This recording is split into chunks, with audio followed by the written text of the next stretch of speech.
കുട്ടികളുണ്ടായി. ഒരാൾ ഏശാവും മറ്റൊരാൾ യാക്കോബും.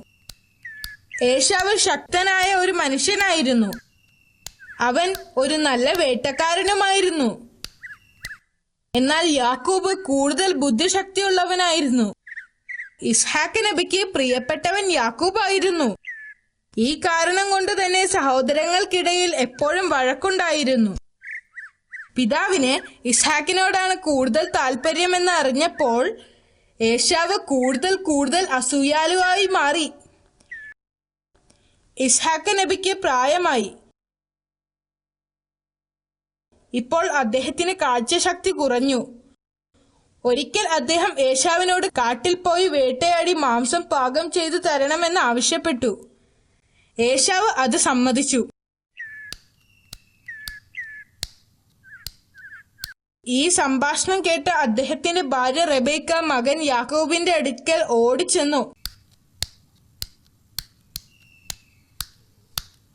നിന്റെ ആട്ടിൻകൂട്ടത്തിലെ ഒരു കുഞ്ഞാടിനെ അറുത്ത് നിന്റെ പിതാവിന് ഇഷ്ടമുള്ള പോലെ പാകം ചെയ്തു കൊടുക്കണം.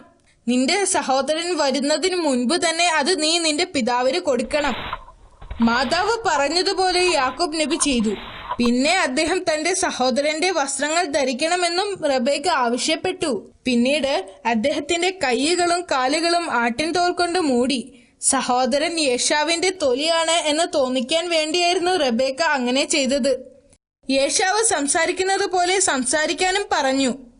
യാക്കൂബ് നബി തന്റെ പിതാവിന്റെ മുറിയിലേക്ക് പോയി. ഇസ്ഹാക്ക് നബി ചോദിച്ചു, ആരാണ് നീ? ഞാൻ അങ്ങയുടെ മകനാണ് എന്ന പരുക്കൻ ശബ്ദത്തിൽ യാക്കൂബ് മറുപടി പറഞ്ഞു. ഇസ്ഹാക്ക് നബി ഭക്ഷണം കഴിക്കാൻ തുടങ്ങി. ഭക്ഷണം കഴിച്ചതിന് ശേഷം അദ്ദേഹം യാക്കോബിനെ അനുഗ്രഹിച്ചു. നല്ല സഹോദരൻ ആകാൻ നിനക്ക് കഴിയട്ടെ. കൂടാതെ എന്റെ സമുദായത്തിന് നീ ഒരു നല്ല നേതാവുമായിരിക്കട്ടെ. അനുഗ്രഹിച്ചു കഴിഞ്ഞ് ഉടൻ തന്നെ യാക്കോബ് നബി മുറിയിൽ നിന്നും പുറത്തു കടന്നു. കുറച്ചു കഴിഞ്ഞു താൻ വേട്ടയാടി പിടിച്ച മാംസവുമായി ഏശാവ് ഇസ്ഹാക്ക് നബിയുടെ മുറിയിലേക്ക് കടന്നു. അപ്പോൾ അദ്ദേഹം ചോദിച്ചു, എന്താണിത്? ഇത് ഞാൻ അങ്ങേക്ക് വേണ്ടി കൊണ്ടുവന്ന മാംസമാണ്. ഇസ്ഹാക്ക് നബിക്ക് ഒന്നും മനസ്സിലായില്ല. അപ്പോൾ കുറച്ചു മുൻപ് നീ എനിക്ക് ഭക്ഷണം തന്നില്ലേ? ഞാൻ നിന്നെ അനുഗ്രഹിച്ചതുമാണല്ലോ. ഇല്ല, ഞാൻ ഇങ്ങോട്ട് വന്നിട്ടില്ലായിരുന്നു. ഏശാവ് പറഞ്ഞു. ഏശാവിന് താൻ കബളിപ്പിക്കപ്പെട്ടതായി മനസ്സിലായി. തന്റെ സഹോദരനെ കൊല്ലാനുള്ള ദേഷ്യം ഏശാവിന് വന്നു. ഇത് കേട്ട് റബേക്ക ഉടൻ തന്നെ യാക്കോബിന്റെ അടുത്തേക്ക് ചെന്നു പറഞ്ഞു, ഏശാവിന്റെ ദേഷ്യം തീരുന്നതുവരെ ഹരാനിലെ എന്റെ സഹോദരനായ ലബാനിന്റെ അടുത്തേക്ക് ചെന്ന് നിൽക്കണം. യാക്കോബ് കുടുംബാംഗങ്ങളെ പിരിഞ്ഞ് ഹരാനിലേക്ക് യാത്രയായി. അദ്ദേഹത്തിന് ചുട്ടുപഴുത്ത മരുഭൂമിയിലൂടെ യാത്ര ചെയ്യേണ്ടി വന്നു. ഒരു വൈകുന്നേരം അദ്ദേഹം നടന്നു വളരെ ക്ഷീണിതനായി. അല്പം വിശ്രമിക്കാൻ തീരുമാനിച്ചു. ശേഷം ഒരു കല്ലെടുത്ത് തലയണയാക്കി വെച്ചു അദ്ദേഹം വിശ്രമിച്ചു. ആ രാത്രി അദ്ദേഹം അത്ഭുതകരമായ ഒരു സ്വപ്നം കണ്ടു. അദ്ദേഹത്തിന്റെ സ്വപ്നത്തിൽ സ്വർഗത്തിൽ നിന്നും ഒരു ഏണി ഭൂമിയിലേക്ക് ഇറങ്ങി വരുന്നതായി കണ്ടു. മലക്കുകൾ അതിലൂടെ താഴേക്കും മുകളിലേക്കും പോകുന്നുണ്ടായിരുന്നു.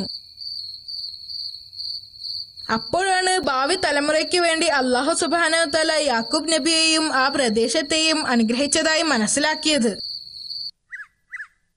പ്രവാചകൻ ഉറക്കമുണർന്നപ്പോൾ അദ്ദേഹത്തിന് അത് വെറും ഒരു സ്വപ്നമല്ലെന്നും അല്ലാഹു അദ്ദേഹത്തെ അനുഗ്രഹിച്ചതായും അദ്ദേഹം മനസ്സിലാക്കി. തന്റെ കുടുംബത്തെ സുരക്ഷിതമായി മടക്കി നൽകിയാൽ അല്ലാഹുവിന് വേണ്ടി ഒരു പള്ളി പണിയുമെന്ന് അദ്ദേഹം പ്രതിജ്ഞ ചെയ്തു. കൂടാതെ തന്റെ സ്വത്തിന്റെ 10-1 നൽകാമെന്നും വാഗ്ദാനം ചെയ്തു. ഈ സ്ഥലമാണ് പിൽക്കാലത്ത് ജെറുസലേം എന്നറിയപ്പെട്ടത്. നബി തലയണയായി ഉപയോഗിച്ച കല്ലിൽ അദ്ദേഹം എണ്ണ പുരട്ടി. പിന്നീട് എപ്പോഴെങ്കിലും വരുമ്പോൾ സ്ഥലം മനസ്സിലാക്കാൻ വേണ്ടിയായിരുന്നു ഇത്. അടുത്ത ദിവസം രാവിലെ യാക്കൂബ് നബി ഹരാനിലേക്ക് യാത്ര തിരിച്ചു. അനവധി ദിവസം യാത്ര ചെയ്തതിനു ശേഷം അദ്ദേഹം ഹരാനിലെത്തി. യാക്കൂബ് നബി തന്റെ അമ്മാവനായ ലബാനെ കണ്ടു. അത് തന്റെ സഹോദരിയുടെ മകനാണെന്ന് അറിഞ്ഞപ്പോൾ ലബാന് വലിയ സന്തോഷമായി. അദ്ദേഹം യാക്കൂബ് നബിയെ വീട്ടിലേക്ക് ക്ഷണിച്ചു. ലബാന് 2 പുത്രിമാരുണ്ടായിരുന്നു, ലേഹയും റാഹേലും. നീണ്ട 20 വർഷത്തോളം യാക്കൂബ് നബി ഹരാനിലെ അമ്മാവനായ ലബാനെ സഹായിച്ചുകൊണ്ട് കഴിഞ്ഞു പോന്നു. പ്രവാചകന്റെ കഠിനാധ്വാനം കാരണം ലബാനിന്റെ സമ്പത്ത് വളരെയധികം വർദ്ധിച്ചു. എന്നാൽ യാക്കൂബ് നബിക്ക് തന്റെ കുടുംബത്തെ കാണാൻ വളരെയധികം ആഗ്രഹം തോന്നി. ഒരിക്കൽ യാക്കൂബ് നബിയോട് തന്റെ രാജ്യത്തേക്ക് മടങ്ങാൻ അള്ളാഹു ആവശ്യപ്പെട്ടു. അദ്ദേഹം അമ്മാവന്റെ അടുത്ത് തനിക്ക് തിരിച്ചു നാട്ടിൽ പോവാൻ സമ്മതം ചോദിച്ചു. നീ എനിക്ക് വേണ്ടി ഒരുപാട് അധ്വാനിച്ചിട്ടുണ്ട്, അതിന് പകരമായി കൂടെ കൊണ്ടുപോകാൻ നിനക്ക് എന്ത് വേണമെങ്കിലും ആവശ്യപ്പെട്ടോളൂ, ലബാൻ യാക്കൂബ് നബിയോട് പറഞ്ഞു. പുള്ളികളുള്ളതും കറുത്തതുമായ ഈ വർഷം ജനിച്ച ആട്ടിൻകുഞ്ഞുങ്ങളെ എനിക്ക് വേണം, യാക്കൂബ് നബി പറഞ്ഞു. ലബാൻ അദ്ദേഹത്തിന്റെ ആവശ്യം സമ്മതിച്ചു. അദ്ദേഹം തന്റെ ഭാര്യമാരോടും മക്കളോടും തയ്യാറാകാൻ പറഞ്ഞു. ആ കൂട്ടത്തിൽ താൻ ആവശ്യപ്പെട്ട ആട്ടിൻകുട്ടികളും ഉണ്ടായിരുന്നു. അദ്ദേഹം തന്റെ കുടുംബവുമായി ഒരുപാട് ദിവസം സഞ്ചരിച്ചു. സൈർ എന്ന് പറയുന്ന ഒരു സ്ഥലത്തെത്തിയപ്പോൾ അവർ ഏശാവിനോട് മാപ്പപേക്ഷിച്ചുകൊണ്ട് ഒരു ദൂതനെ യാക്കൂബ് നബി അയച്ചു. അടുത്ത ദിവസം ആ ദൂതൻ ദുഃഖവാർത്തയും കൊണ്ടാണ് തിരിച്ചു വന്നത്. ഏശാവ് 400 ആളുകളെയും കൊണ്ട് ഇങ്ങോട്ട് വരുന്നു എന്ന് യാക്കൂബ് നബിയെ അറിയിച്ചു. യാക്കൂബ് നബി ഭയപ്പെട്ടു. തന്റെ സഹോദരന് ഇപ്പോഴും തന്നോടുള്ള ദേഷ്യം തീർന്നിട്ടില്ല. അദ്ദേഹം അള്ളാഹുവിനോട് പ്രാർത്ഥിച്ചു. യാക്കൂബ് നബി തന്റെ സഹോദരന് വേണ്ടി ഒരു സമ്മാനമുണ്ടാക്കാൻ തുടങ്ങി. അദ്ദേഹം തന്റെ പരിചാരകരോട് 200 ഒട്ടകങ്ങളെയും 30 ആടുകളെയും കൊണ്ട് യാത്ര തുടരാൻ ആവശ്യപ്പെട്ടു.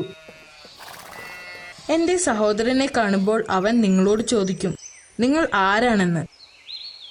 അപ്പോൾ നിങ്ങൾ പറയണം, അദ്ദേഹത്തിന്റെ അടിമയാകുന്ന യാക്കൂബിന്റെ പരിചാരകനാണ്. ഈ മൃഗങ്ങൾ അടിമ യജമാനന് നൽകുന്ന സമ്മാനമാണെന്നും. അവർ പോയതിനു ശേഷം 2 ദിവസങ്ങൾക്ക് ശേഷം യാക്കൂബ് നബിയും യാത്ര പുറപ്പെട്ടു. യേശാവ് യാക്കൂബ് നബിയുടെ പരിചാരകരെ കണ്ടു. യേശാവിന് അവരോട് നല്ല മതിപ്പ് തോന്നി. ആ മൃഗങ്ങളെല്ലാം തന്റെ സഹോദരൻ തനിക്ക് നൽകിയ സമ്മാനമാണെന്നറിഞ്ഞു. അതിനു പുറകെ യാക്കൂബ് നബി വരുന്നത് യേശാവ് കണ്ടു. യാക്കൂബ് നബി തന്റെ സഹോദരനെ കണ്ടപ്പോൾ ആദരസൂചകമായി ശിരസ് നമിച്ചു. ഏശാവ് ഇത് കണ്ട് യാക്കൂബ് നബിയുടെ അടുത്തേക്ക് ഓടിപ്പോയി കെട്ടിപ്പിടിച്ചു. ഏശാവിന്റെ കണ്ണ് നിറയുകയും ചെയ്തു. ഇത്രയും വർഷം അദ്ദേഹത്തോട് ദേഷ്യം കൊണ്ട് നടന്നതിൽ ഏശാവ് സഹോദരനോട് ക്ഷമ ചോദിക്കുകയും ചെയ്തു. നിന്റെ കൂടെ വന്ന ഇവർ ആരൊക്കെയാണ്? ഏശാവ് യാക്കൂബ് നബിയോട് ചോദിച്ചു. അള്ളാഹു എനിക്ക് നൽകിയതാണ് ഇവരെ, അദ്ദേഹം മറുപടി പറഞ്ഞു. ലേഹ, റാഹേൽ, അവരുടെ മക്കൾ, അദ്ദേഹത്തിന്റെ മുഴുവൻ പരിചാരകർ, ഇവരെല്ലാം യേശാവിന്റെ മുമ്പിൽ ആദരസൂചകമായി ശിരസ് നമിച്ചു. ആദ്യം സമ്മാനങ്ങളൊന്നും വാങ്ങാൻ യേശാവ് തയ്യാറായില്ല. എന്നാൽ യാക്കൂബ് നബി അദ്ദേഹത്തെ നിർബന്ധിച്ചു. ഒടുവിൽ അദ്ദേഹം സമ്മതിച്ചു. അവരെല്ലാം ഏശാവിന്റെ കൂടെ സ്വന്തം നാട്ടിലേക്ക് മടങ്ങി.